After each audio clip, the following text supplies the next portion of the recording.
This is the MLW Radio Network. Hindsight is 20/20, and we call bullshit. Pro wrestling is a business, and this is the official podcast of former WCW president, RAW General Manager, New York Times best-selling author, and one half of Bischoff Hervey Entertainment, Eric Bischoff. This is Bischoff on Wrestling.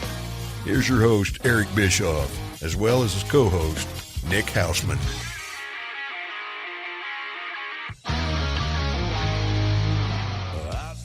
Hello, everybody, and welcome to an updated Bischoff on Wrestling, the podcast. I'm your host, Eric Bischoff, coming to you from the rodeo capital of the world, 53 miles east of the east entrance of Yellowstone National Park in the beautiful Rocky Mountains of Wyoming. And joining me, my co-host from his brand spanking new apartment in his brand spanking new studio, my co-host, Nick Hausman.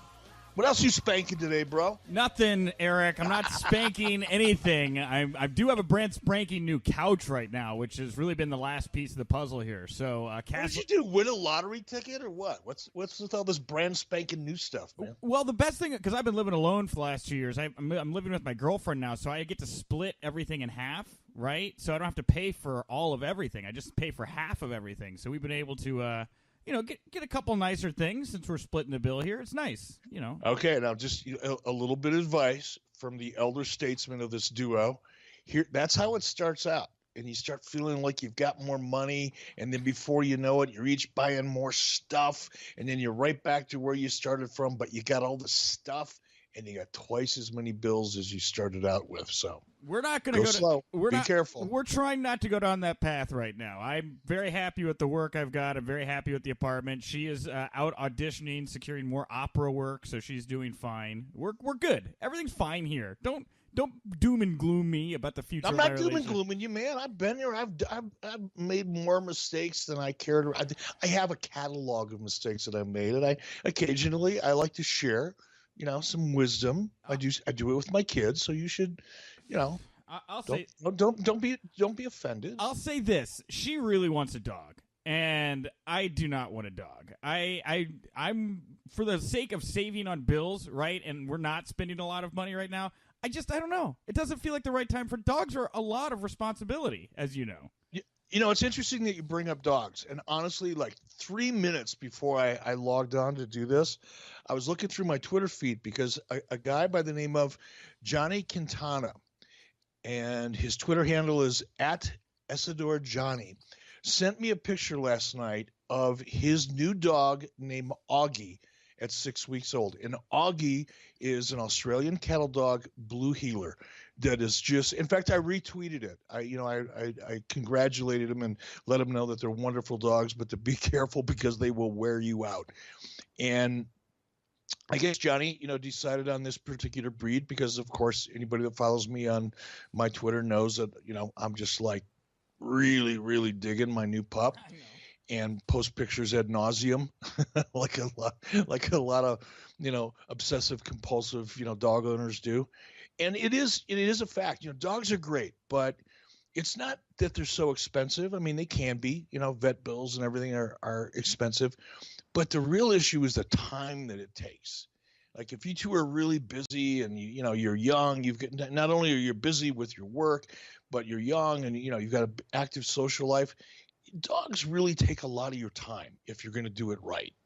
So yeah, one of those things you might want to put off. I agree. Yeah, I used to date a girl who had a dog, and it always because living in the city, we'd go out, and then it's like you got to leave the party to go walk the dog. You have to have the time to commit to a dog and show the dog the love that it deserves. And I don't know that I'm at that point in my life right now. I don't know that I'm there for that at this moment. I will say that I would like to get a cat, but she's allergic to cats, and for a while it was off the table. But now she really wants to get 2 hairless cats. I was just going to say, get a couple of those hairless things, man. I mean, they're freaky as hell looking. I mean, really, they look like something out of they look like a couple, they look like aliens out of some kind of freaky science fiction movie. But I'm sure you get used to it. You fall in love with them, and it won't matter. No way would I ever get used to waking up and seeing a walking sack of bones maneuver about my home. Those things are, I don't want to wake up to them. I don't want to touch them. I mean, it kind of feels like it would, feel like maybe, I hate to say your genitals, right? Is that an appropriate way to say that? But it's like a big sack of just flesh right there that's just walking around your home. It's gross. I don't want those in my house. I just gotta walk away from that because we could spend an hour just having way too much fun with that last comment. They are. So you need to hit, push in the clutch and hit the shift, man. Fine. We need to move on. All right, fine. We do this show, Bischoff on Wrestling. It is out. It's going out on Thursday right now, and I'll take the heat here. It was my fault what happened, and I blatantly lied to everybody too. I put out this sting yesterday where I was like, "Oh, Eric and we got so carried away in the overrun for Hog Wild, we didn't have time to do Bischoff on Wrestling, and so we're going to drop it on Thursday." That was a lie. I hate lying. I'm not a person that likes to spin tails. The truth was, I saved the audio file as a file I don't normally do, and I couldn't open it, so the content from yesterday technically got lost, right? And this is, we've done 55 episodes. We've never lost a show. I do 5 shows a week. I never lose those shows. This really, it mentally kind of affected me. And I wanted to bring this up because, Eric, I know that people hear us and we talk and sometimes we argue and sometimes we get along, but you have helped me keep a much more calm head on my shoulders when it comes to business and technical things like this, where I did beat myself over it, but you have continued to remind me there's nothing I can do about it, so don't let it get to me. I don't know if you want to share a bit of that knowledge with everybody out there who's maybe dealing with some stress in their life, because I do think it's some of the best advice you've given me. Oh, well, first of all, kudos for acknowledging the fact that you spun the issue last night. I didn't realize that. I don't pay close attention sometimes, as close attention as I should. Right. And you and I talked about it, last night after we attempted to drop the show. I knew that we had issues. I woke up this morning to your text saying, "Hey, I can't find it. We need to do another show." To me, it's no big deal. Nobody's sick. Nobody got injured. It didn't cost anybody a job or, money, or it's just, life happens. Sometimes you have 100% of control over things and sometimes you don't.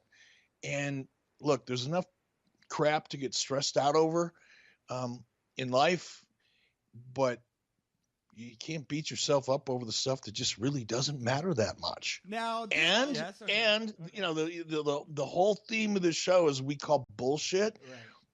We don't ever want to swerve or, make excuses. If we screw up, we screw up. It's not a big deal. I know. I just was trying to find out the nicest way to put it out there without anybody noticing, which obviously happened. But it did. And then like 5 minutes before we go on the air, I tell everybody that we're recording a new episode because of technical issues. I didn't mean to bust you out. It's fine. I mean, I screwed up, right? I don't mind saying when I screw up. I do a lot of stuff right. I do some stuff wrong. This was a wrong thing. I screwed it up. But one of the things I remember, because we had this talk like a year ago where you like really, because I'm a very stressed out person. I put a lot of weight on my shoulders. But you acknowledged that you were not always this nirvana about things, right? Like this is I'm still not. Believe me. I mean, I have my moments. It's just that they tend to be, directly connected to things that are really, really important. Like, my health, finances, people I care a lot about. When things go wrong, I'm not the happiest person to be. I'm not the most pleasant person to be around. And as I was younger, when I was younger, I had a short fuse. There were, I was not the most pleasant person to be around when things didn't go the way I wanted them to go. And I think that's part of the reason why I'm at the point where I am now, whereas I've just been able to kind of differentiate what's worth getting pissed off over and what's not. It's, not like I'm, some kind of Yoda. You get tired of being angry, carry around a lot of negative energy. Doesn't do you any good. Yes. So. Wonderful. That's a good note to start the show on here. I also, before we get into the news, something I wanted to bring up on yesterday's show, since we're getting a second shot at this year that I didn't get to bring up, was I went and saw the movie Detroit over the weekend, and we have not talked about this at all. but you were 12 years old and living in Detroit when the whole Detroit riots played out, correct? Yeah, I can't remember when were the riots? Were they in the summer of 67 or summer of 68? 67. 67. So yeah, I would have been 12. Yeah, I would have been 12 years old. Man, the movie is really intense, and they cover kind of loosely the first 4 or 5 days of the riot, how they played out, but then they kind of zone in on what happened at the Algiers hotel, where there was some police misconduct. Is really kind of what the film revolves around there. Before we dive into the show, I just wanted, I don't know, tell me a little bit about what you remember of that period of time. I don't know if you've seen the film yet or not, but I was certainly intrigued to hear some more details about what you remember of the Detroit riots. Well, I do remember it. You know, we lived in an area called East Detroit, which was 10 Mile and Gratiot, 2 miles away from where the movie, 8 Mile with Eminem was all about. And by the way, for those who haven't, read my book or haven't heard me mention it on an interview or two over the last decade, Eminem and I went to the same elementary school, Dort Elementary School. Wow. And now, obviously, not at the same time, but, we lived in close enough. Back then, it was called East Detroit. I could literally walk to the border of East Detroit. In fact, I did. That's where the corner store was, where me and my buddies hung out. So we were close enough to Detroit, downtown Detroit, that, we saw, and I remember, vividly when the riots started, when it got intense. When it got really intense, I remember, my dad telling us kids, showing us, what part of the house to go into, if things that were happening in Detroit started spilling over into our neighborhood. And I remember him teaching my mom, to back herself into a corner of the kitchen underneath the kitchen table. And, she had a handgun where she could cover both the front door and the side door of our house. We lived in a very little house, about 900 square feet. And from a certain position in the house underneath the table, because my dad was paralyzed, by the way, he had brain surgery when he was a very young man, and he had really no control over his hands or his arms, very little, I should say. Right. So he taught my mom, how to shoot and, where to position herself so that if she had to, she could defend the family. That's, I remember that vividly. I remember thinking, wow, this is now really pretty serious.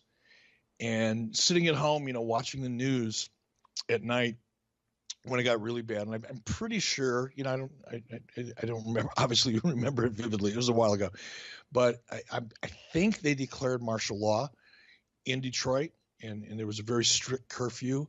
Brought in the National Guard, and I remember seeing, tanks. I remember seeing, houses leveled. I remember seeing a lot of really, really almost like Vietnam kind of stuff, that was happening, 3 miles, 4 miles, 5 miles from my house. It was pretty intense. We'd see my friends and I would sit up in the garage. We climbed up there and we would sit up there and you'd see that, a lot of like National Guard helicopters flying back and forth. And it was pretty intense. Yeah. And the way that the movie tells the story is that the whole Detroit riot started because the police officers arrested a bunch of African Americans who were throwing a party in a back room, and the neighborhood was already, there was a lot of racial tension. I don't know. I mean, obviously you were 12, but do you remember a lot of racial tension in Detroit at the time? Because that's kind of the crux if folks go see the movie, what it's about, what caused those riots. It's really interesting that you bring that up, because I was actually thinking about the overrun portion, of IRWnetwork.com, and some really interesting content that we could, bring to people who subscribe to the overrun, on the network. That's different from the things that you and I normally do here on this show every week. And I really thought about, breaking down my book, Controversy Creates Cash, and kind of use that as a basis. Good. But really dig to it in much more detail than I was able to do in a book. Right. And one of the things that I thought would be really interesting to talk about, was where it all started for me. And, as a young boy, the way I grew up and just the conditions I grew up in, which made professional wrestling such a great escape for me. Like I think it does for a lot of kids. I don't think I was, in fact, I'm sure, based on the hundreds or thousands of fans that I've talked to over the last 30 years, my story is very similar to a lot of people's story who grew up watching professional wrestling. Like a lot of things on television, where it's kind of a fantasy and you live vicariously through characters and things like that. But as a young kid, I have to say, as close as we lived to downtown Detroit, we lived in a very lower middle class neighborhood, I think is the best way to describe it. And it was an extremely diverse neighborhood, but racism was there. You were aware of the tension, but it was much more subtle than it is now, for sure. I mean, it was such an interesting neighborhood. I took my dog for a walk a little bit before the show, and I was thinking about the way I grew up and where I grew up, and I'm really grateful for it in so many ways, because back, in the early 60s when I was growing up, I was born in 55.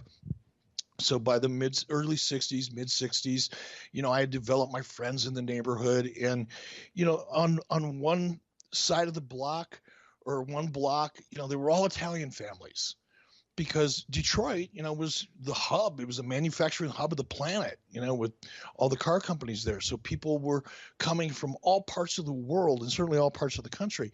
But if you walked around in my neighborhood, like in the 6-block radius of where I grew up, you'd have the Polish block, and you'd have the Italian block, and you'd have people that had come up from the South. They were all from Mississippi and in Louisiana that had left the South because there wasn't enough work, and they'd all come up to Detroit because there were great paying jobs up there, or good paying jobs. And so if you walked around in my neighborhood, it was so diverse. And I talk about it a little bit in the book, because there were a lot when I talk about the Italian families that lived in my neighborhood. Now, it's not like New York and Queens. I don't want to make it sound like that, because it wasn't that large. But, a lot of my friends who were Italian, their parents couldn't speak English. And we lived in these little, probably 800 or 900 square foot houses, no more than 900 square foot, I don't think, on very little plots of property, but, all the Italians, it was so cool because the Italian families, they all had little tiny gardens, but they would grow so much stuff in these little tiny gardens. And they all there was like a commune in a way, or a co-op, because one family would grow beans because they only had a limited amount of space. So one family would grow green beans, and the other family would grow tomatoes, and the other family would grow onions, and so on and so on and so on. And by the time you were done in this little Italian section of my neighborhood, these families would get together on the weekends, and they would all cook. Literally, I'm not kidding you, in these little tiny lots in this neighborhood, there would be an Italian family that would have chickens. They'd have a chicken coop, and they would have 6 or 8 chickens, and one family would have a couple goats. I mean, it was really nuts. And they were small, and the smaller animals like that you could actually do on a little small plot of ground. Yeah. But my point of this is, I remember this especially in the late summer and the fall, when, the gardens started, having fruit and vegetables and so forth. The families would all get together on the weekends, and they would start cooking. And I could smell it from my backyard. I'd go over and hang out at all my Italian friends' house because it was some of the best food on the planet. And it was such a great experience. And I know your question was about racism, but it's fine. I'm enjoying it. I'm hungry now, but okay, go ahead. Yes. I'm going to get off of food here. But my point is that it certainly wasn't, even though, the riots were the riots, right? And clearly that was probably the epitome of racial tension, obviously. But except for that, as close as I was to such a racially diverse city, Detroit was and is, I don't think it was nearly the kind of tension that it is now. My aunt and uncle lived at right around 6 Mile and Gratiot, which is in the heart of downtown. Yeah. Now, if you go there now, in fact, I called my cousin a couple of years ago. I was in Detroit. It was probably 8 or 10 years ago. I was there. I think I was with WWE. And I called my cousin. I hadn't been back to Detroit in so long I couldn't remember. And I said, hey, why don't we, we drive by, your mom and dad's old place. He said, are you kidding me? He said, the cops, the fire department, the cops won't even go into that neighborhood anymore. If a house catches fire, they just let it burn to the ground. Yeah. That's how bad it is. And I remember as a kid, we'd go there every weekend. That's where we hung out. My mom and dad would pack the kids up, and we'd all go to my aunt and uncle's house. And I'd walk around that neighborhood. I'd walk down to the bowling alley 6 or 8 blocks away. We'd play outside at night. It was just, I don't know, man. It's certainly different now than it was then. Yeah, I mean, and if you watch the movie, they do this kind of synopsis at the beginning about why there was the racial tension, because, like you say, there was work there, but a lot of the people that got those jobs, they moved out to the burbs, and then the inner city became more low income, and it kind of created this divide from what it sounded like. And when the riots hit, and like you say, firefighters are getting attacked, places are getting looted, nobody wants to put out fires, and they call the National Guard in. The tanks that you described, they're in the movie. The all of that's there, and it's interesting because Catherine Bigelow was the woman who directed Zero Dark 30, and what was it? The one about the bomb diffuser. I'm trying to remember Hurt Locker. But this was her third film in that trilogy, and it was It was a war movie, but done in the United States. And I know that you've mentioned to me that that's something that really affected you, seeing like warlike conditions break out on American soil, especially at such a young age. Well, I don't know how much it affected me. I mean, I saw it. It certainly had an impact on me. I didn't carry it around like baggage. It doesn't really change my view of the world. It's just, I saw it. I lived through it. It to me, it was. Well, a lot of people wouldn't believe that kind of thing can happen. I know that's the context we've discussed in it before, but it has happened, right? I mean, it's scary to see that stuff can play out. And I know we're kind of going down a negative road. We should get to the wrestling here in just a second. But I do think I would love for you to see the movie. I'd like all you guys to go see the movie. It's very well done, and just kind of get your take on it because it's intense for sure. All right, let's get to wrestling. Good talk, good Detroit talk to start the show. This is Bischoff on Wrestling. Like Eric mentioned there, we do have our overruns, our Bischoff channel now. If you go over to IRWnetwork.com, go over to the marketplace, subscribe to Eric's channel. Right now, it is just $3.99 a month. We may change that here in a little bit, higher or lower. We're not sure. We're working on the price. But right now, $3.99, very fair price, less than $1 a week. You get at least one bonus piece of audio here from Eric and I, and Eric is working on developing some other premium content to roll out behind that paywall as well. But this week's premium piece of audio for our subscribers out there is the Overrun, where we talk about Hog Wild 1996. And we've already done it. It was great. It's awesome. You have a ton of incredible insight into it. Is there anything you want to tease anybody with about Hog Wild, what they could expect from this Overrun? Yeah, well, as we often do here, I try to focus on the business of my time in WCW and the decisions I made. And, there's been so much nonsense and, quite frankly, bullshit that had been written about my decision to go, to put this event on in Sturgis at Hog Wild. Yes. And we spend a lot of time really going into that and into the details of that. And I think for all of the, a lot of these guys, probably don't write anymore. In the newsletters, in the peripheral media surrounding, sports entertainment, professional wrestling has really evolved in a positive way, in my opinion, over the years. Wade Keller, Dave Meltzer, most of the guys that are still doing it, that were doing it back then, I have really evolved into a much better product than they were back then. But there was so much just bullshit and nonsense that was written about that decision. And we go into a lot of the details, the who, the how, the why, the strategy, the tactics, and break down, the financials of it and what it really meant to WCW versus what, a lot of morons who, the closest they ever got to the wrestling business was watching it on TV, wrote about it. So that was, and then we get into the fun part of it. We talk about the ride and, what that was like and some of the crazy experiences we had there and just what the whole event was really like. It was a fun show. It was, yes. And some of the criticism that Eric is responding to, I had to grab my notebook because I still have this written down. WrestleCrap's Art O'Donnell said that this show is accused of being a financial blunder where no money was made and it was only done because Eric Bischoff loves motorcycles. What a dipshit. That's where we start the overrun, right there, with the response to that. I'd like to meet that creep in a bar sometime, I'd like to just say hello to him up close and personal. Careful there.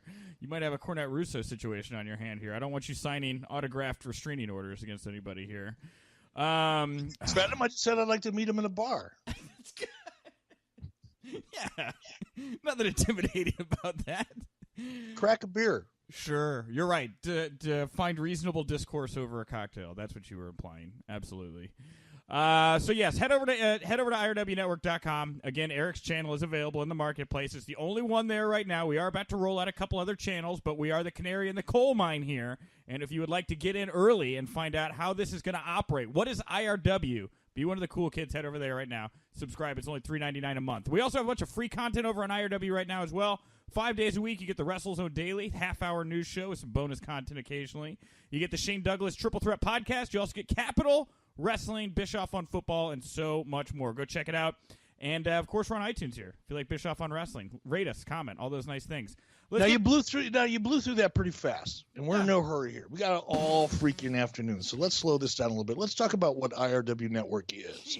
Okay. And what we really need to do, and one of the reasons I really want to slow this down, is because you mentioned Bischoff on Football. And the last thing I want anybody that's listening to this to think is that it's my point of view on football. Bischoff on Football is actually my cousin Scott Bischoff, who still lives in Detroit. Oh. He's actually my second cousin.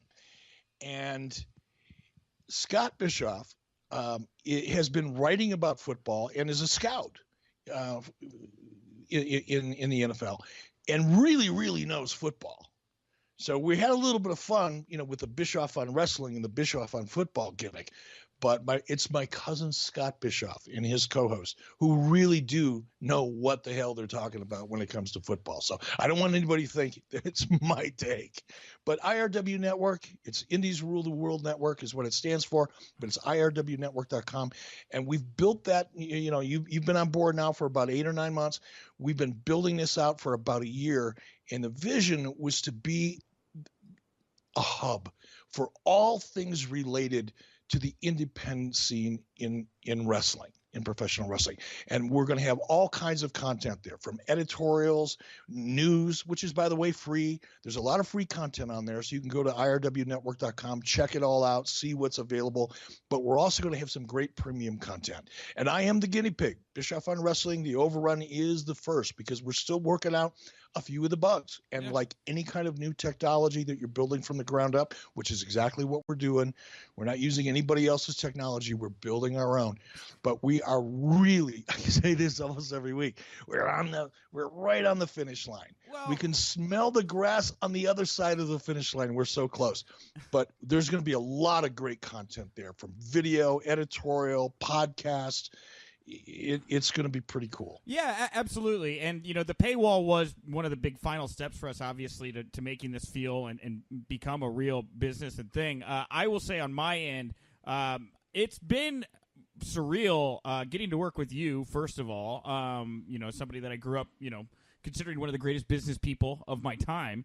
But also on the other side of it, you, handed me the proverbial gun in the sense of a well-funded web developer, and has really a lot of input, but, for the most part, letting me kind of run with Mark, our developer here. And, I'm a guy that has struggled for most of my adult life trying to figure out how to monetize my content as a personal artist, right? From podcasts to videos to editorials. This is a real issue for me and for my friends. And so when I got the chance to do this and sit down with a real developer to create the platform for independent artists to get their content out at a low price point for their fans, make a little money, be able to do it in a slick, fun way. This is it, guys, and it's almost there, and I know you're all going to love it, and we're going to have a blast. It really is a very, very cool thing, IRW Network is. Yeah, and just to drill in on that just a little bit more, the cool thing about this is, right now we've got, some partners, some content, producing partners that have been willing to kind of be guinea pigs along with us, right? Yeah, absolutely. Capital Wrestling, Matt Ryan, his team, Shane Douglas, Triple Threat Podcast and his team, Bischoff on Football, a couple others, WrestleZone has jumped in, and we're all in the tech world, they call it a beta. But once we get the bugs worked out. And believe me, we're within probably, we could call it hours as opposed to days at this point. Maybe 3 days worth of hours, but we're so close. But it'll be an opportunity for independent wrestling promoters who are producing their content. You know, a lot of them produce it for YouTube, and YouTube won't allow you to monetize it any longer. You know, this is an opportunity to have your own channel, to have your dedicated subscribers, and the money flows directly to, and it's not ad dollars where you're getting a fraction of penny per click or per view. This is, you know, if you have great content, if you've got a strong fan base in your local market, if you're producing content, whether it's professional wrestling shows or podcasts or video blogs, whatever it is, you can have your own channel. Won't cost you a dime. Build your own following, and the money flows directly into your bank account. Yeah. It doesn't go through our hands. It goes directly to you. And I don't think there's anything else out there quite like that. No. And one of the big things I get asked about all the time is, you know, where you can, you know, a lot of people want the podcasts that are IRW right now or the videos on iTunes or other platforms they're used to. As soon as we get our app dropped, because the app is really going to be the final piece of the puzzle here, and the app reflects the technology that we've built out of the website, which is very, very close. You will be able to download an app and get all of this content, all of these podcasts, all these videos sent right to your phone. I mean, I'm not kidding here when I say this is going to be some real cutting-edge, cool technology that's going to be handed off. And this actually ties really nicely into a business topic here, a couple business topics.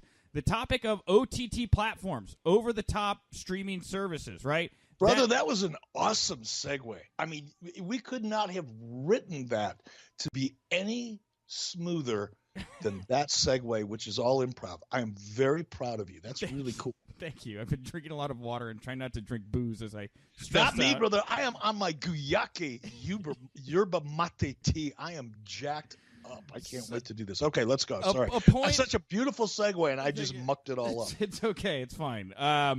We've been saying on the show, you know, or we've talked about, for businesses, the app is really important, right? In the tech industry for a while now, it's like if you don't have an app, you know, what is your company worth? What is your technology worth? Well, now the OTT platform really seems to be the next thing, right? If you want to be an entity, where are you putting all your content? How are you getting it to your fans? How are you packaging it for your very loyal fans out there?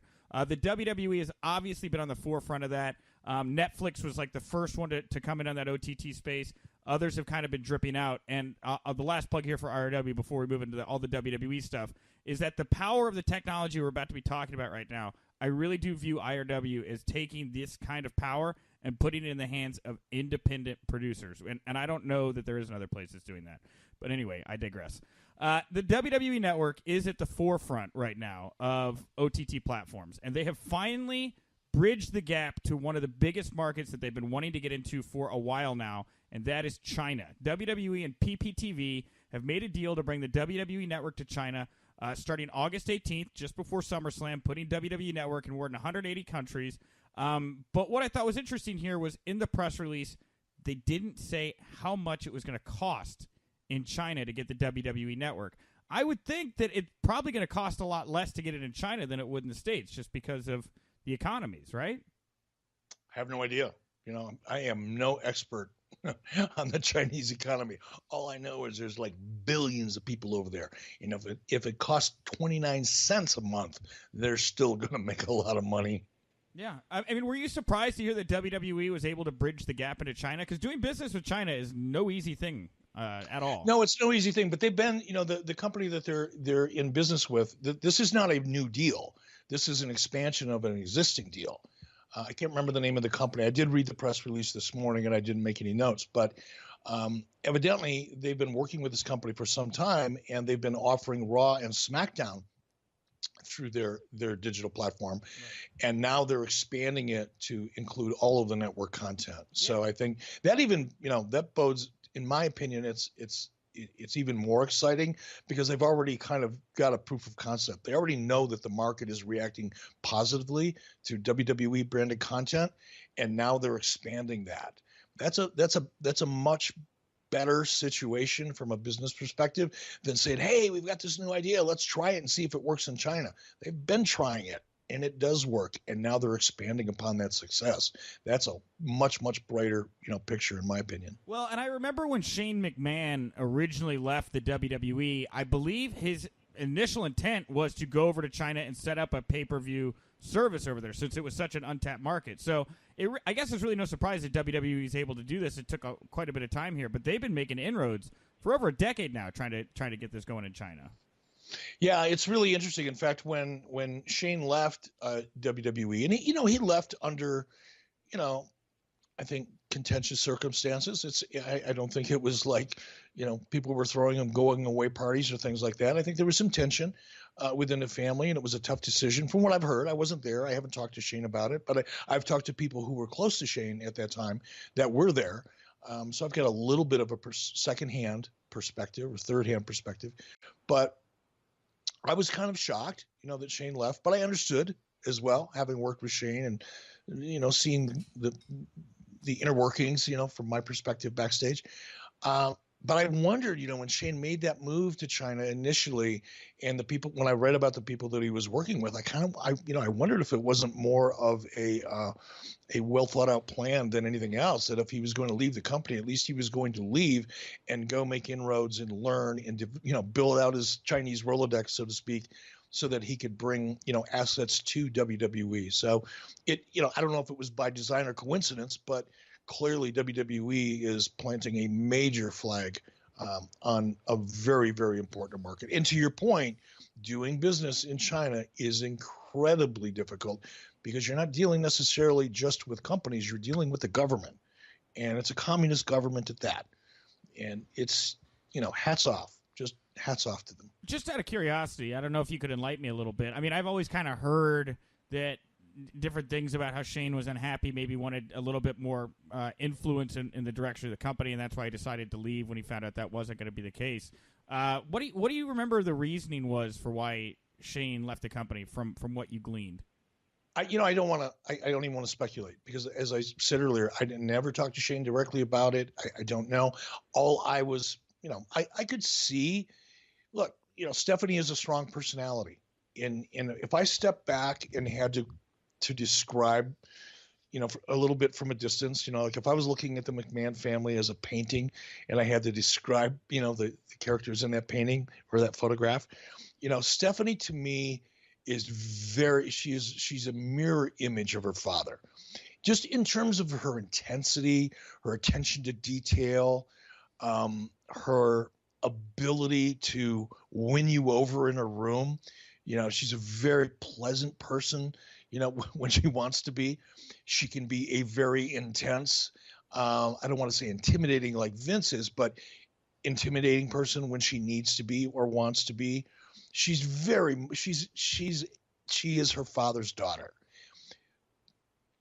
Shane impressed me as his mother's son, because Linda is exactly the opposite of Vince. She's just the nicest person. Incredibly intelligent, don't get me wrong. I'm not taking this characterization from my perspective is by no means taking anything away from anybody, but you see the difference. Even in my kids, my son is very, he's got a lot of elements of my personality, but he's probably more like my wife than he is like me in many, many respects. He's much more social. Everybody likes him. He gets along with everybody. We called him Ferris Bueller when he was 5 years old because he knew all of our neighbors and we didn't. He's just that kid. Whereas my daughter she's much more intense, focused, competitive with herself, probably a lot more like I was when I was her age. Whereas my son's, he's intense and he's competitive, he's achieving a lot as we speak, but he's kind of laid back about it. And I look at Shane and Stephanie, or I looked at them, I should say, when I was around them, and I wasn't really in the trenches with them, so my observations were, from a distance, but I saw a lot of that. I saw Shane was just such an easy guy to be around, and I don't know.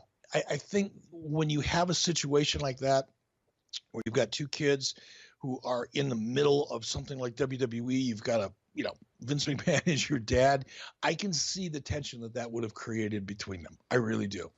Because they're two very strong, I'm talking about Shane and Stephanie now, two very strong, very talented, very dynamic personalities, but two very different personalities in a very intense pressure cooker. So I can see how something was going to change. Even back then. I've heard some speculation from people that I consider to be good sources that, Shane may have taken an office job in WWE or, maybe legitimizing his position a little bit more with SmackDown. Could you see Vince realistically letting Shane and Stephanie each run a show to see how they do as kind of maybe a little bit of an experiment? I don't know Vince well enough to know whether he would pit them against each other like that. I don't know. And to see, which let the best kid win. I don't know. I kind of believe it. I don't know. I don't know. I can't. I don't want to speculate on something like that. I don't know anybody well enough. I'll say this. If that's the case, Shane is winning right now because SmackDown is a better show, straight up in my opinion. And I'm not the only one that would say that. It is. SmackDown is a very entertaining program right now. They almost give away too much good stuff sometimes on SmackDown, but a discussion for another day. Getting back to the OTT platforms here, WWE Network, is expanding into China. Of course, the other big news about the network this past week was that Disney's making a $1 billion investment into payments to BAMTech, which is the company that developed the WWE Network. Now, Disney's investment in BAMTech is going to immediately lead to them launching a new ESPN OTT service, as they own ESPN, and they're going to lump in all of the Major League Baseball, National Hockey League, Major League Soccer, tennis, college sports. That'll all be on one ESPN platform, and then they're also going to launch a Disney platform, which will be all the Disney movies and TV shows and everything.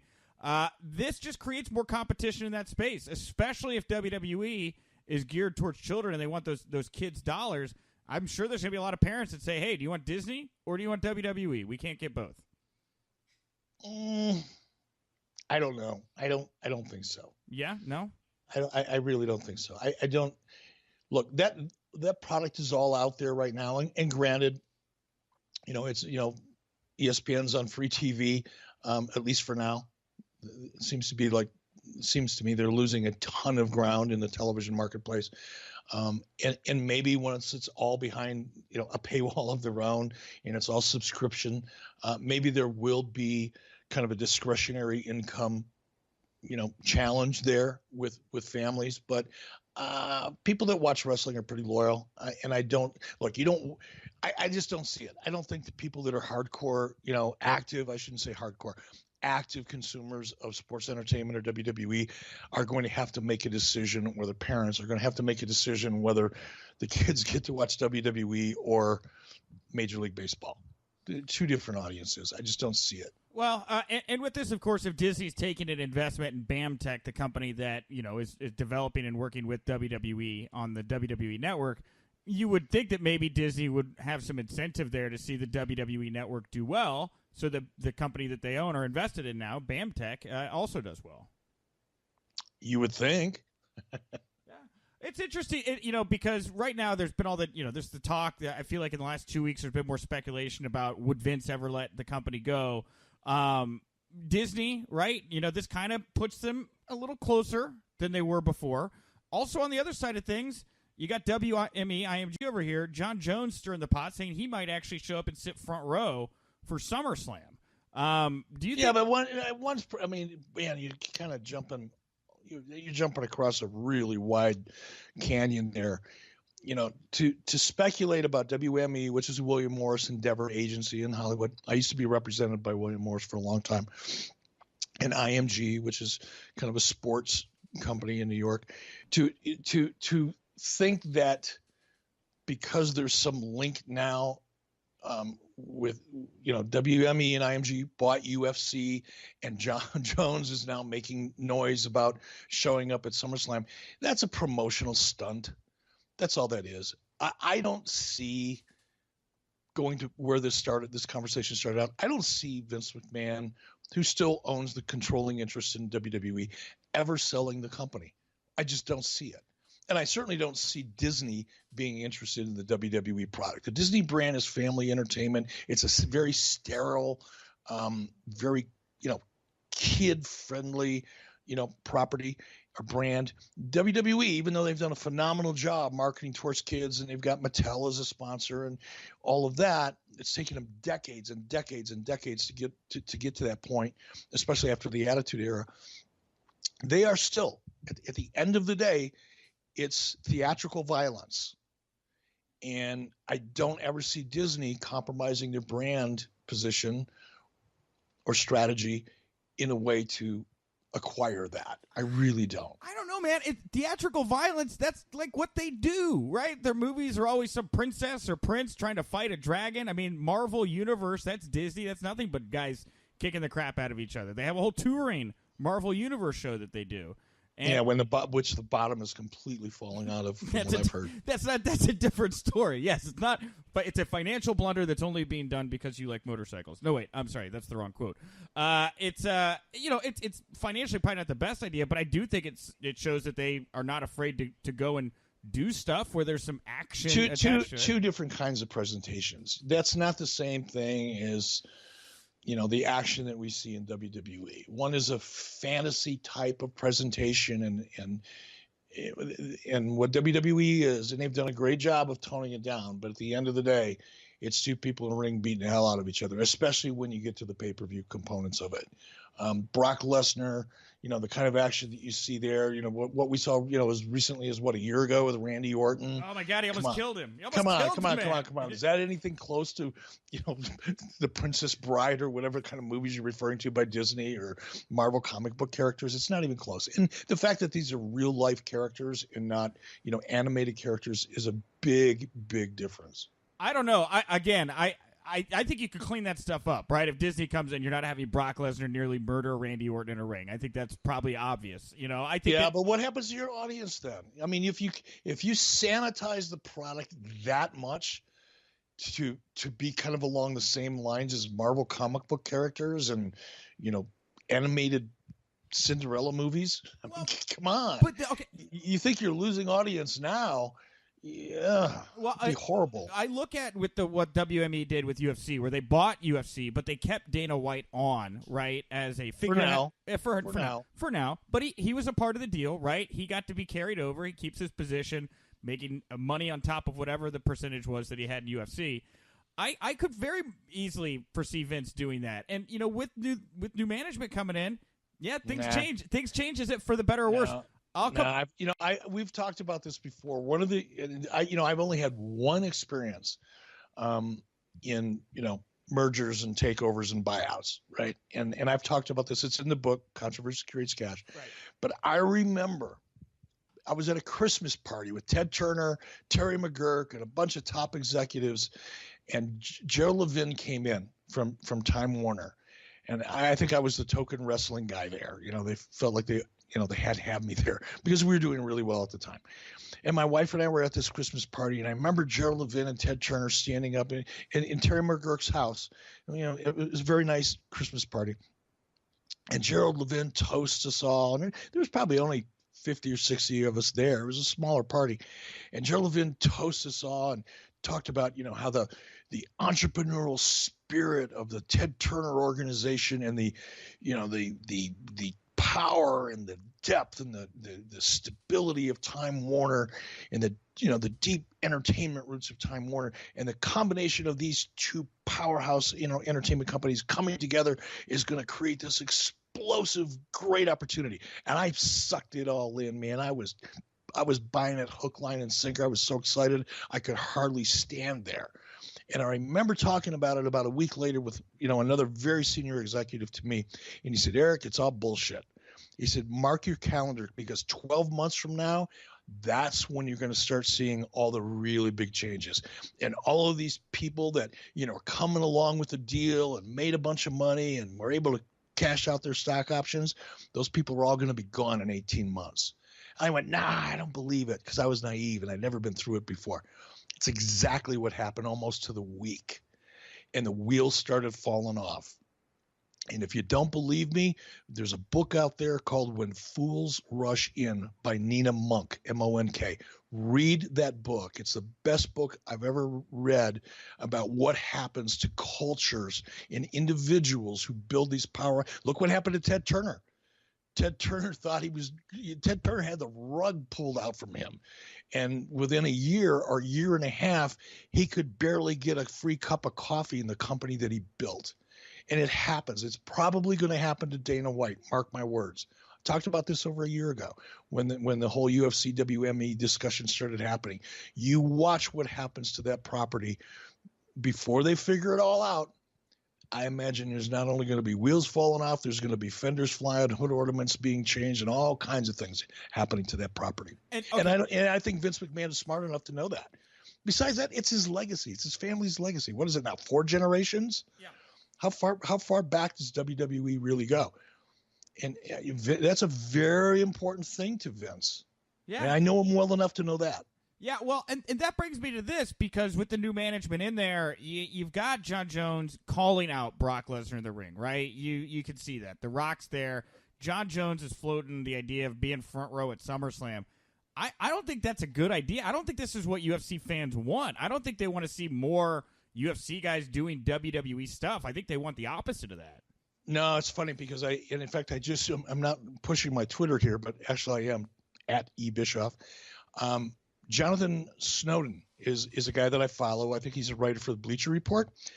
And he and I exchanged, some tidbits of information about UFC and things a couple days ago. And, he posted something just a little while ago about how he was surprised that there isn't more interest in the McGregor Mayweather fight. And I responded to him just probably an hour ago. And my opinion is probably similar to yours. My opinion is they jumped the shark. I think the pre-fight, hype tour went so far over the line that it became obvious. And it's more like it's like bad sports entertainment. It's not even as good as WWE would do it. Vince McMahon would have done a much better job. I would have done a much better job, quite frankly, of positioning McGregor and Holyfield in that hype tour, because they went so far with it, it became obvious what they were doing. It became unbelievable. And now it's just a spectacle to me. I'm still going to watch, by the way. But they had me. They really had me all the way up into that hype tour. And when they crossed the line with the racial stuff, and when they were on the same stage, taking it to the level they took it to without something breaking down and happening, I went, bullshit. But I'm still going to watch, but I'm not nearly as excited about it as I was before the pre-fight hype tour. Okay, and so for the same reason here, you're saying don't try to theatricize John Jones and Brock Lesnar. Don't try to create heat between them. We know that they're the best fighters in the world. Trying to create something in WWE, something fun, theatrical, is not going to make this fight any more appealing to the people that like fights. No, and the other thing, the other reason, it's easy for me, backseat driver and all that, 2020 hindsight. This isn't even 2020 hindsight, but if I was running UFC right now, or if I had a voice in the UFC right now, I would not let John Jones even talk about Brock Lesnar. At the same time, you've got Conor McGregor doing what he's doing with Floyd Mayweather. Now it's really starting to look like we just need one more ring, and we've got a 3-ring circus. Give me a ringmaster, a couple elephants, and bam, Barnum and Bailey is back. Mm-hmm. It's just it's too much. And to your point, I'm sorry, I'm going all over the place. I'm going to blame it on my Yaki Yerba Mate tea. Don't worry about it. It's too much WWE in the UFC. It's too much, and it's not being done well. Well, and on that note too, with the Mayweather McGregor stuff, UFC has their fingers in that too, right? Like this was they were like, this is a good idea. We are on board. They signed off on this. They signed off on this John Jones, Brock Lesnar stuff too. And that's why I start to wonder, like, if this wasn't WME, IMG involved, if this was still just Dana White running the show, I don't think he would be making these calls. No, I don't think he would either. And we're saying the same thing. What I'm suggesting is the WME, IMG involvement in UFC has now changed their approach to the business. It's what probably helped facilitate the McGregor Mayweather fight. And Dana may have done that. Dana's a boxing guy. That's where he started. So I'm not, and I've never had one syllable of conversation with Dana White. So I have no idea how he thinks, what his outlook on things are. But I'm just surmising, being that he started in boxing, he may have liked that. And especially if there's a lot of money attached to it. But I am suggesting that I perceive to be a strong connection between the John Jones, Brock Lesnar thing, and that being fully supported by WME, who, by the way, used to represent the WWE a long time ago. I don't know how many people know that or are aware of that. WME was a big part of, WWE's success back in the late 90s. Big part of it. And there was a big issue between them. There was a lawsuit between them. I mean, there's a lot of connective tissue there. But I just think it's a bad idea. I think they're jumping the shark. Kind of talking about the logic here that these guys are using and knowing that they're going to try to do something to increase revenue here by the end of the year. The way we're talking about it, I don't know why, but I feel like they're going to give CM Punk another fight just because they think it'll make people watch, and that feels like another one of those ideas where it's just like, no, that's a really bad idea. But I don't know. I'm like looking at this, and we're kind of putting all the pieces here together, and it does feel like they're definitely promoting and booking UFC differently than before the new company came in. And maybe Vince, and you're absolutely right. I think that Vince would see it just like you see it. But when somebody comes up, like they did with Dana White, and they say, here's $4 billion, right? The idea of, not having any real, not having to take the heat, and not really having to do anything, it's not a bad life. Well, what was Dana's take?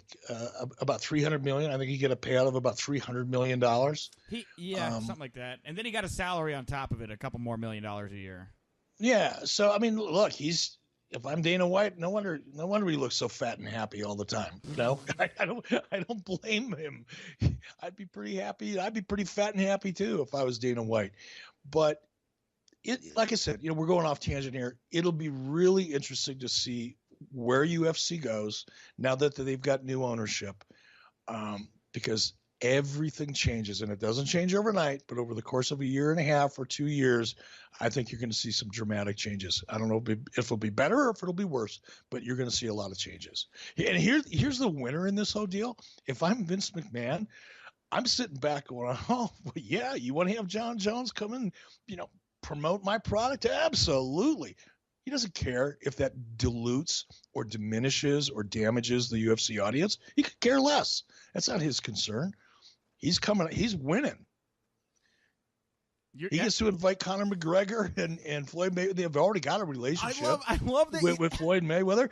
If I'm Vince McMahon, I'm sitting back. Now I'm really laughing my ass off at this. This is great for me. I love how you're just describing the most evil carny in the world right now, where it's like everything else. That's not an evil carny. That's a good businessman.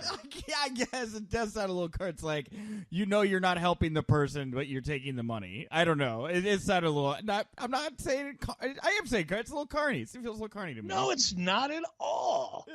That's not at all. I mean, take it out of the context of WWE. If all of a sudden Coca-Cola company decides they want to come in and sponsor a UFC event because they want to brand themselves against UFC, even though everybody in UFC knows it's whatever. Our audience doesn't like Coke. But hey, if you want to come in here and drop $10 million and sponsor an event, what are they going to say? No, we don't think it's good for you. It's just business. I guess it's like, but if you're like, yeah, great idea, awesome. But in the inside, you're like, I know this is not a good idea for them. I don't know. You don't think that happens every day, every minute of every day? Well, I think more people are carnies than they give themselves credit. I think there's a lot of carnies out there. But yeah, if you're saying things that or like, you're shielding the truth a little bit to get what you need, I think that's a bit of a carny grift for sure. You're not. I don't know if it's the truth. It could be your opinion. Yeah. All I'm saying, and I think we're going way too deep into this, all I'm saying is Vince McMahon is in a position to win, and he's got nothing to lose. UFC is in a position to lose, and maybe they'll win. Maybe it's a good thing for them. But I think at the core of this discussion, we both agree that the UFC audience doesn't really want to be anything more like the WWE than it already is. Nope. I think we've seen the reaction initially to Brock Lesnar in the UFC was a little bit of pushback with that hardcore base UFC UFC audience. Now, he won them over because he's Brock and he's got credibility and he delivered, but it's not easy. The CM Punk experiment was a freaking disaster. The audience doesn't want to see any more of that. And I think the UFC has a lot to lose. Vince McMahon has everything to gain. And I don't think that's carny. Yeah, sure. Well, I mean, the term carny, I think, can mean it's very derisive. It's derogatory. It is. Well, I mean, whatever. If you're hiding negativity to create a positive. But anyway, with the UFC though, the way we're talking about it here, and kind of the way you've positioned how this could roll out here in the coming months, that does seem to put Bellator in a pretty good spot. And did you get a chance to check out the last Bellator show that they ran? I did not. And I don't want to talk a whole lot more about MMA because I am really not very well versed in the business of it. And this is starting to turn into an MMA show. Sure. But, I said this to you, I think, in an interview on this show a couple of weeks ago or a couple of months ago.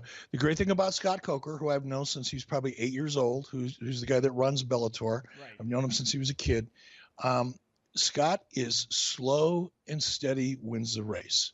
He's going to just keep making progress, incremental progress, one day at a time.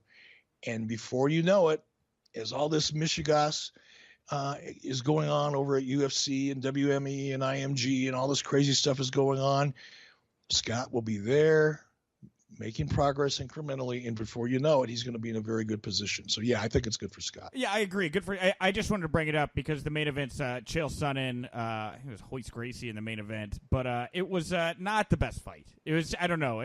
If you're going to be the one to counter UFC, and I agree, Bellator's positioned really well right now. Bellator has a tendency to kind of do some of those more attraction-y type main events. If there was ever a time to double down and be a quality fight company, now would be that time. I don't disagree with you. Yeah. All right. Let's hop off the MMA train here. How have we already gone an hour here today? Jesus. I got a couple things I want to sprinkle on before we jump to the mailbag. Probably good we're going a little over here to reward everybody for my mistake yesterday. I did want to bring up the trademarks, though, because I know that you've got an interesting take here on the situation right now with the trademark attorneys that have been assigned to WWE and GFW regarding the Hardys trademarks. Now, Matt Hardy has agreed, right, signed off. WWE can trademark the Matt Hardy name. He has already applied for the trademark to Broken Matt Hardy, which is what I believe GFW is going to be challenging there for the broken part of it.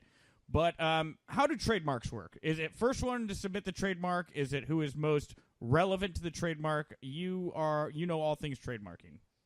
No, I don't know all things trademarking, but I got a hell of an education over the course of the last 15 or so years.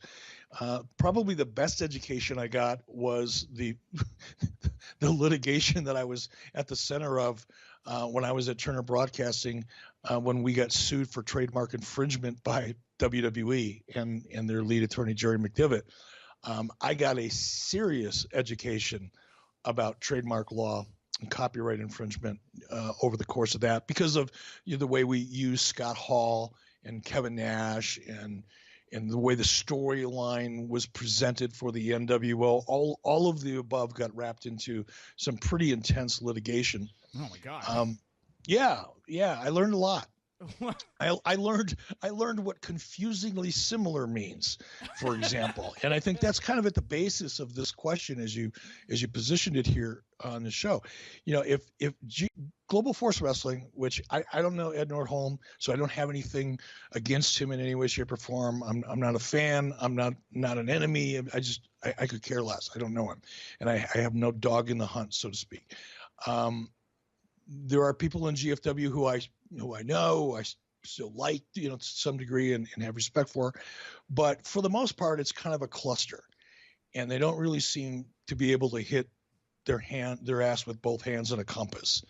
And this is a particularly good example of that because they're fighting, apparently, are positioning to fight over the Broken Matt Hardy trademark. To me, it's all ego.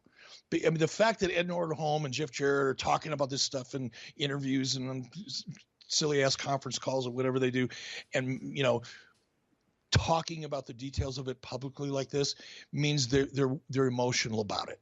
Because if you were really smart and you had a really good attorney, you wouldn't be doing this stuff publicly. You wouldn't care what Reby Hardy is saying, if that's how you say it. I don't even know.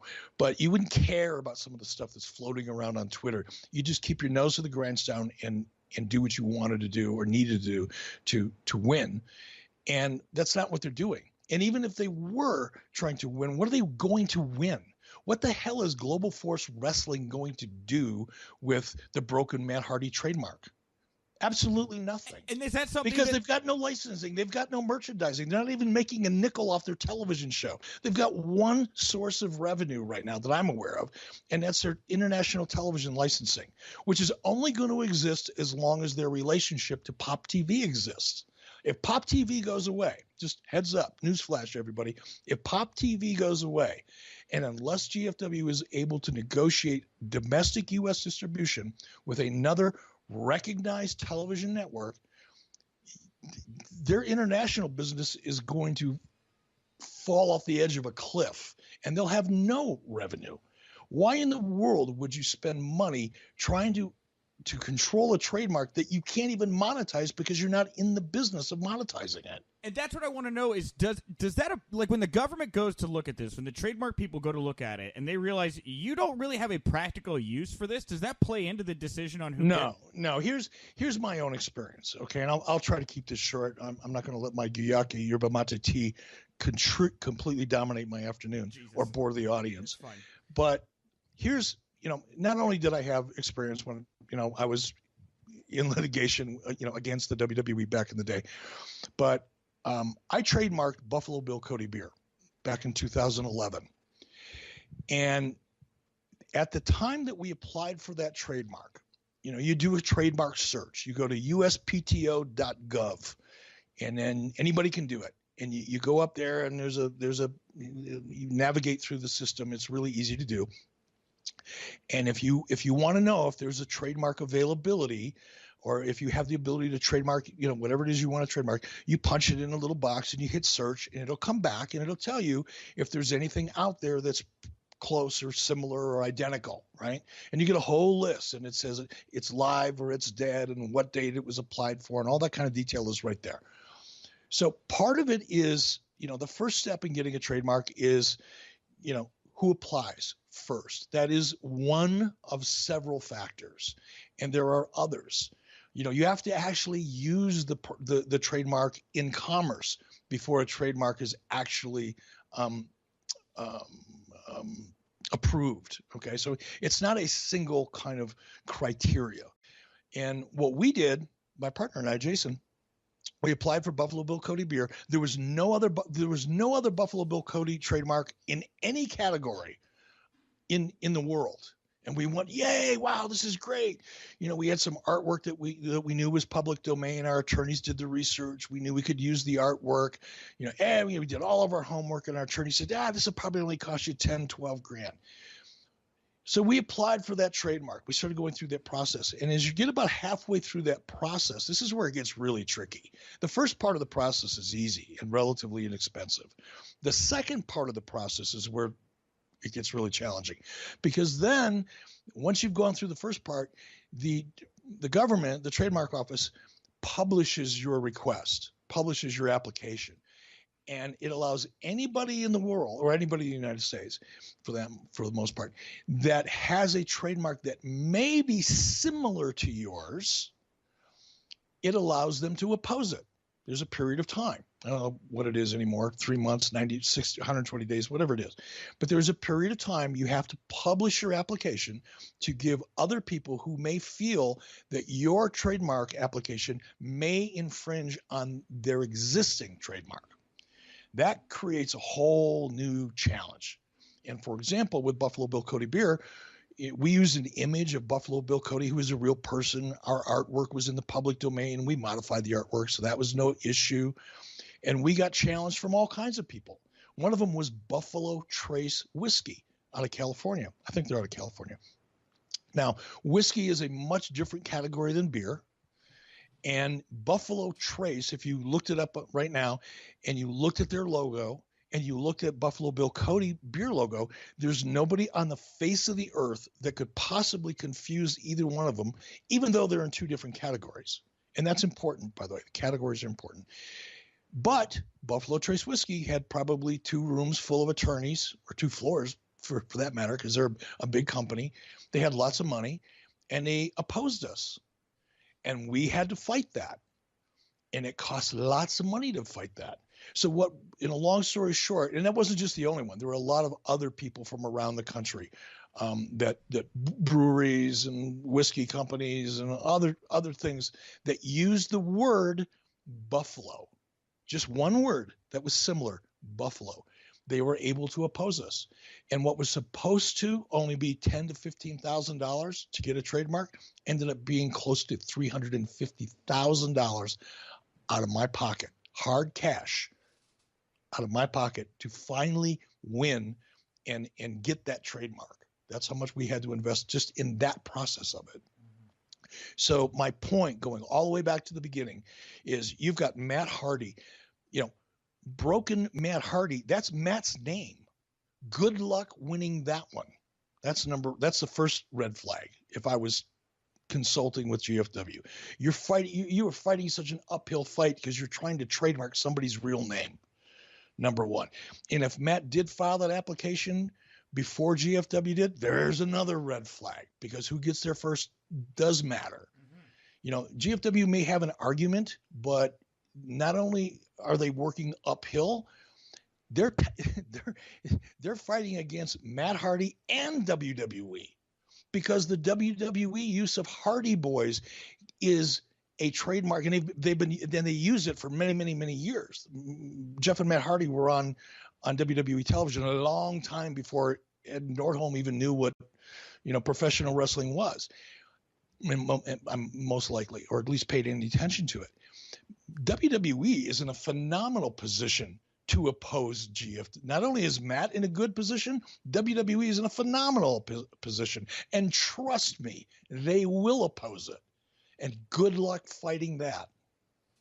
Last thing here from the news that I wanted to talk about. There was, everybody, your trademark education for this week. I learned a lot there. People are probably falling asleep at the wheels. They're listening to this while they're people are fascinated by this. People are fascinated about this war between the Hardys and GFW and who is going to come out on top here. It is like the best storyline in wrestling that's not on any wrestling TV shows right now. People, for whatever, I think it's because the hardcore wrestling fans built up such a relationship with that broken Matt Hardy character. They loved it. They supported it. They created it from dust, right?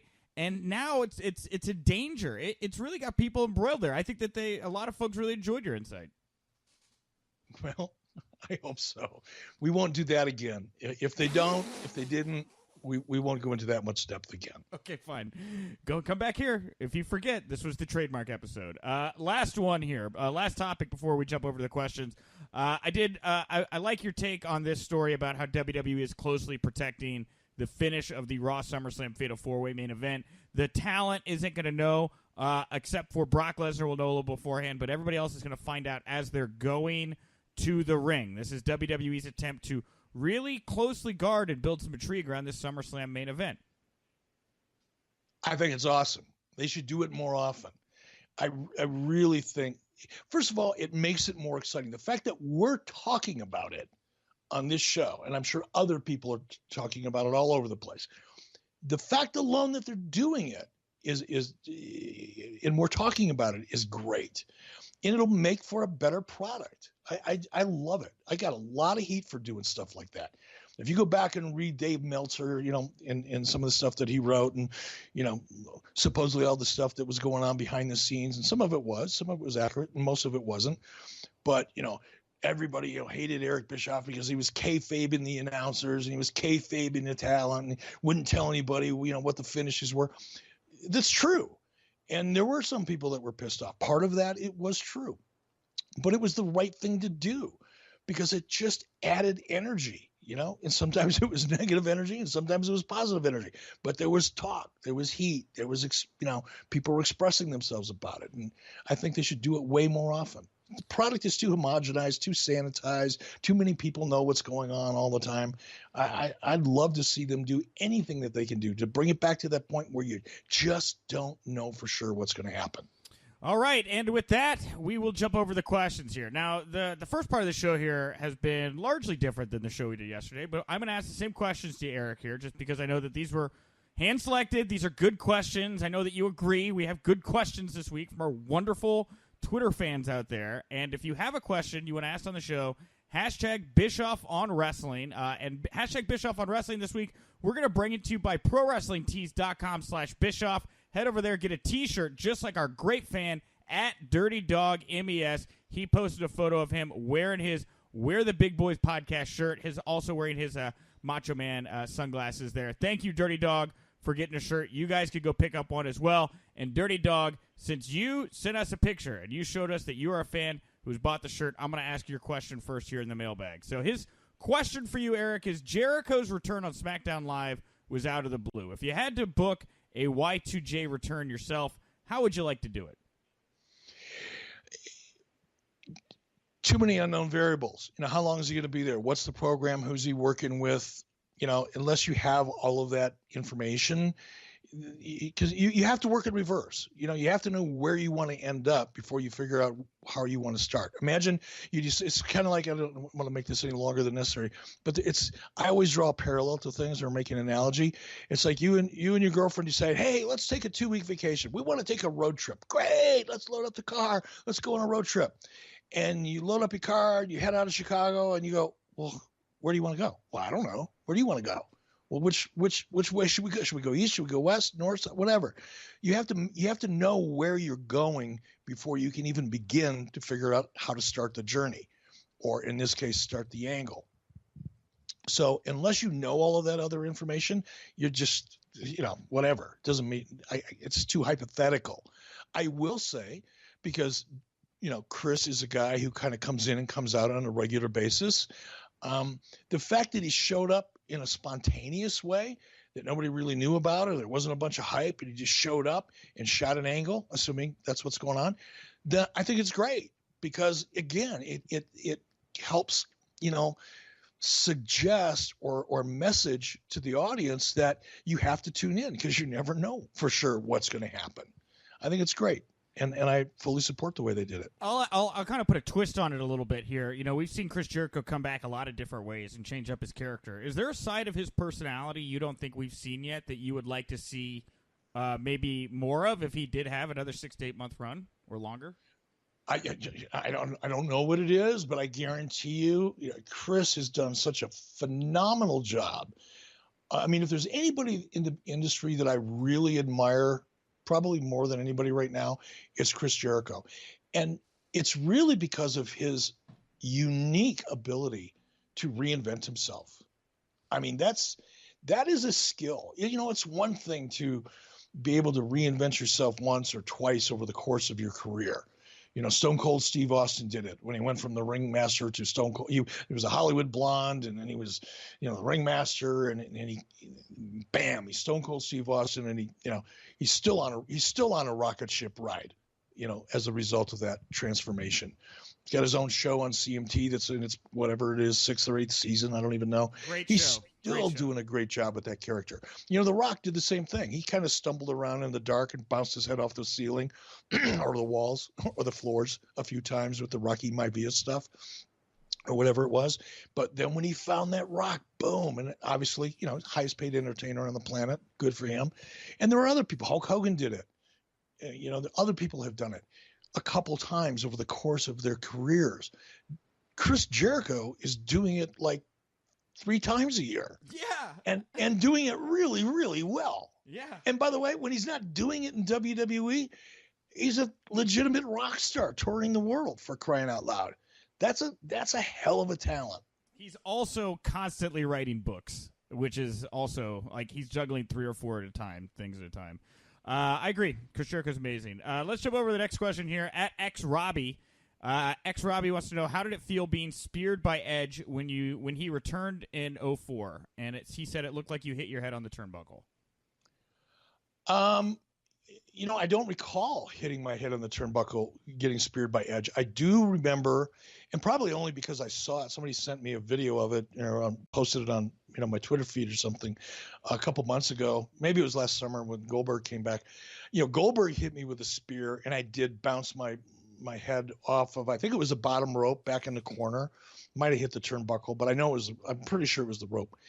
And I do remember that, but that didn't hurt either. And I don't remember feeling anything when Edge speared me. And I want to make it clear that's not because I'm a tough guy. Well, I was certainly not now, and I wasn't then.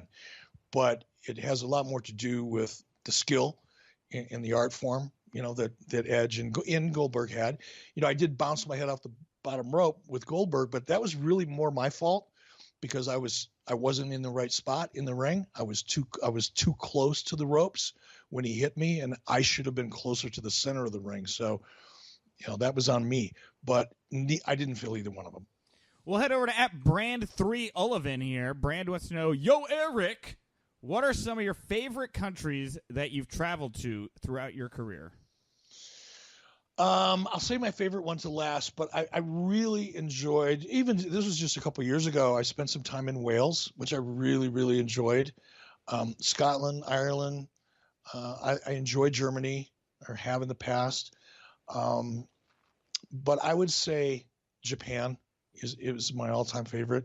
I love the history and I love diversity of cultures. I love new food. I love architecture. One of the things I love about going over to, the UK, for example, is, there's churches and buildings and, there's pubs there that have been around for hundreds and hundreds and hundreds of years. Here in the United States, 225, 250 years old, whatever, there's not that much old stuff here, really old stuff. So I love going over to Europe and just seeing the architecture and the history.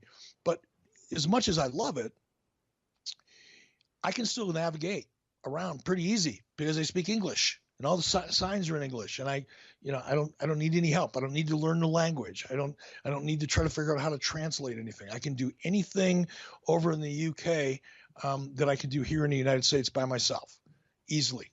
Drive, whatever, simple.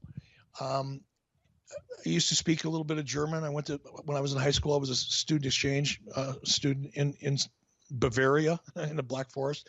So I could speak enough German that, that was easy for me. France, it's a Latin, I don't speak any French, but it's a Latin-based language. You can figure it out. It's not that hard. But when you go to Japan, it's like stepping onto another planet. You not only have all of that history, and even more so in some respects than, or at least what I know of Europe, but the history, the culture is so completely unique from, a European culture or an American culture. You can't read the signs.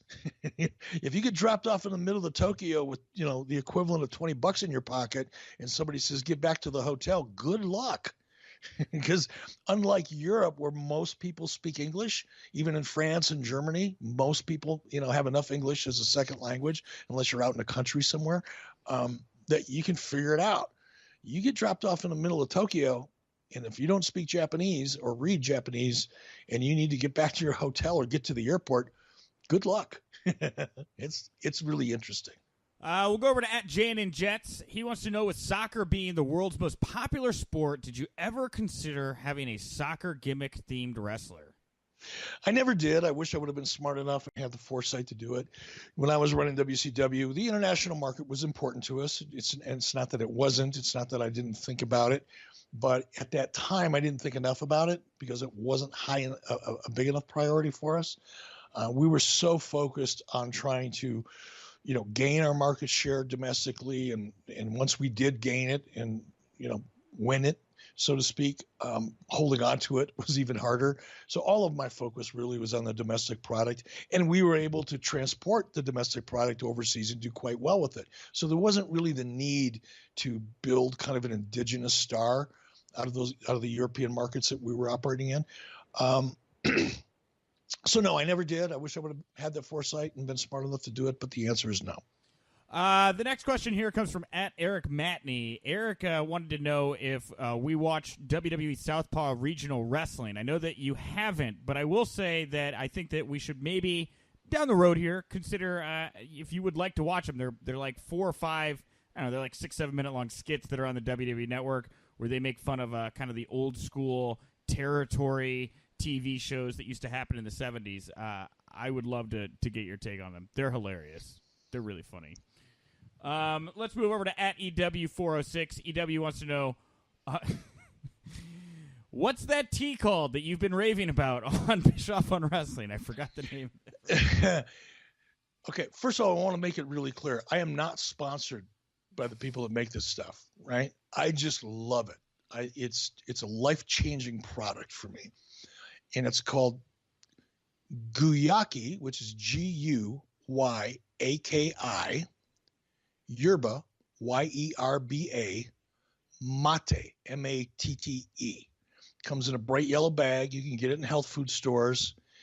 It is the best buzz going, bar none. Done. @Tim Riggle. Tim wants to know, Eric, did you ever book a match and have the boys change the planned outcome in the ring without your permission? No.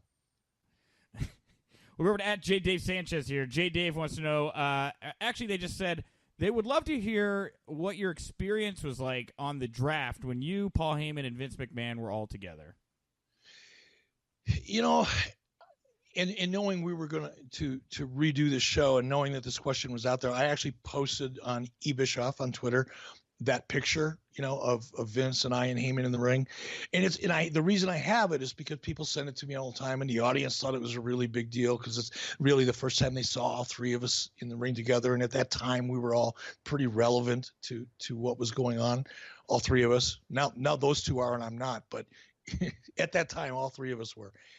And for me personally, it was just a scene, you know, and what the audience, you know, that's listening to this needs to remember is, for me, you know, Paul and I and Vince had been around each other backstage quite a bit at that time.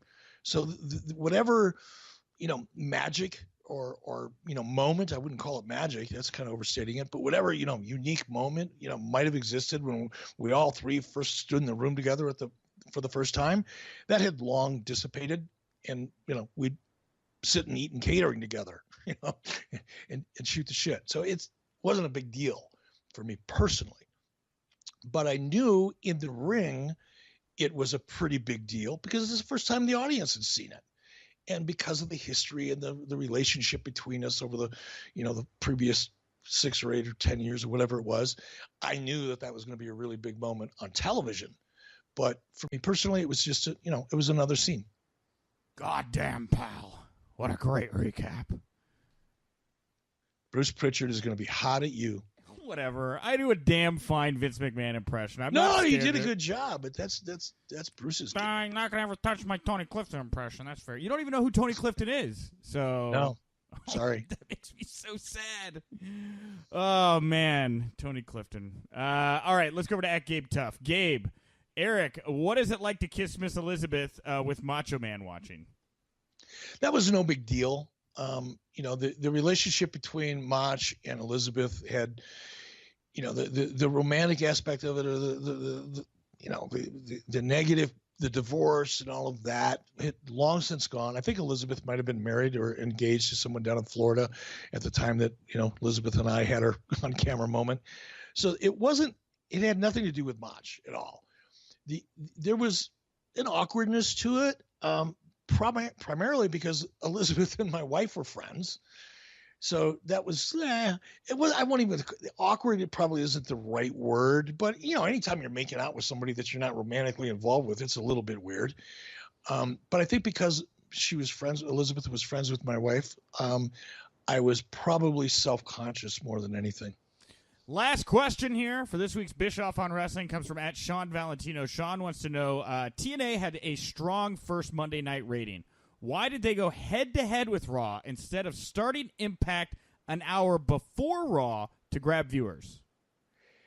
Because the intent wasn't to compete with Raw, much to, I'm sure, the chagrin of a lot of the writing experts out there who all criticized that move. And by the way, before I go into this explanation, if you go back and look at TNA ratings, and I don't pull the Vince Russo thing and try to use ratings to support my argument. And this isn't really even my argument, because that decision was a network decision. That was not an Eric Bischoff decision. Eric Bischoff supported it, by the way, and so did Hulk, because of the experience I had, knowing that if you go head to head, much like keeping kayfabing, the SummerSlam finish, people will talk about it. And if they talk about it, they'll sample it. And if they sample it, there's a good chance, at least there's a chance, that they may like it and they may come back for more. And that was really the plan, was let's do it. They brought in Hulk Hogan, TNA. They brought in Eric Bischoff. Sting was already there. They had brought in Jeff Hardy. He showed up on that show. It's like, let's throw it up against the wall in the loudest way we can and get the WWE audience to sample us. And by the way, 2.2, I think, 2.2 or 2 plus million people tuned into that episode. And to an extent, it worked. But if the intention or the strategy or tactics was to try to compete, then yeah, we would have gone on, or I would have supported going on an hour earlier, and I would have formatted this show if that would have been solely up to me, which it wasn't at that time.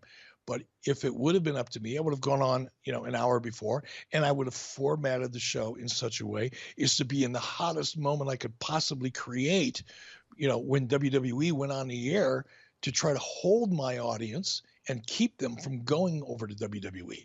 But that wasn't the design. It wasn't the intention going in. And that wraps up the mailbag for this week, guys. Again, if you've got any feedback, you've got any questions, head over to Twitter, #BischoffOnWrestling. If you don't use the hashtag, I won't see your question and it won't wind up in the mailbag. So please use the hashtag. Of course, go over to iTunes, find Bischoff on Wrestling there. And again, the Eric Bischoff channel has officially launched on IRW Network. Right now, it is $3.99 per month. Head over to the marketplace, click the subscribe button. It takes no time at all, and you will get access to Eric's exclusive premium content, including this week's Overrun, where Eric and I dive deep into Hog Wild 1996. All leather everything, Hog Wild 1996. Thank you guys so much for tuning in. I'm at WZ Rebel. He's at E Bischoff. I'm sorry I screwed the pooch. I'll never do it again. I know exactly what I did wrong. I screwed it up for everybody. It's crazy. It didn't dawn on me until about halfway through the show that we did a whole show that nobody's ever going to hear, Eric. What a waste. I know. I know. That's all right. This was a good show. Let's say goodbye. Let's get this thing up and let them have it. Okay. Goodbye, everybody. All right. Thank you.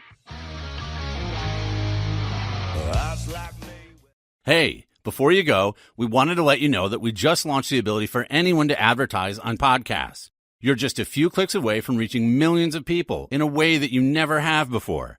Advertise for a business, event, or kick off an awareness campaign for your brand. Start today at purewinning.com/CNN. Integrating podcasts into your marketing mix has never been easier. We'll even tell you how to save 15% on your campaigns for the rest of 2017. Go to purewinning.com/CNN to get started.